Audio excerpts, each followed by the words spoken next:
There is something that people value even higher than happiness, and that is freedom. You know, you will put up with a lot of misery in your life, and even tragedy and calamity in your life, if you can be free.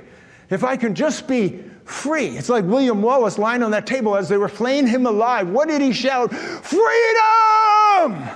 Because our heart cries to be free. And Jesus said, if you abide in my word, you shall know the truth, and the truth shall set you free. And it's our greatest desire. So let's go back to the sand dwellers for a minute. The people who build their house upon the sand, the people who will not listen or obey God's word. They have freedom. You know what kind of freedom they have? They have freedom from. They have freedom from the restrictions of God's word and God's rules and God's laws and God's restrictions. And they want to be free to do whatever they want. And that is a form of freedom. But here's what happens without freedom, and you know this is true. That kind of freedom, where you decide to reject all which is moral and right and just, what you end up doing is you end up experiencing calamitous things in your life.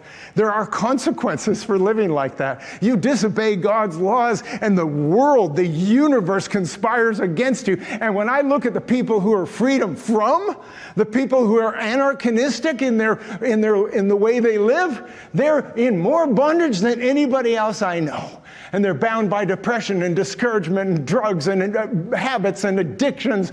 And I look at the most bound people in the whole wide world, and they're the people who are free from, right?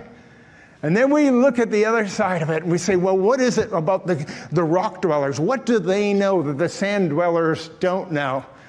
And here's how I would define the freedom which the rock dwellers, the people who built their house upon the rock, we have a freedom to, not a freedom from. We have a freedom to love and to be kind and to be gracious and to care. And we obey the rules and the regulations that God has laid down, not because we really want to necessarily, but we will want to eventually, because we realize when we discipline ourselves and we begin to live like God, who is, and by his very nature, is defined by, when we begin to live like that, we begin to get the benefits of health and prosperity and peace of mind and the freedom. And he who the Son sets free is free indeed. And what we have discovered is by obeying God and doing what we ought, we have far more freedom than anybody in the world.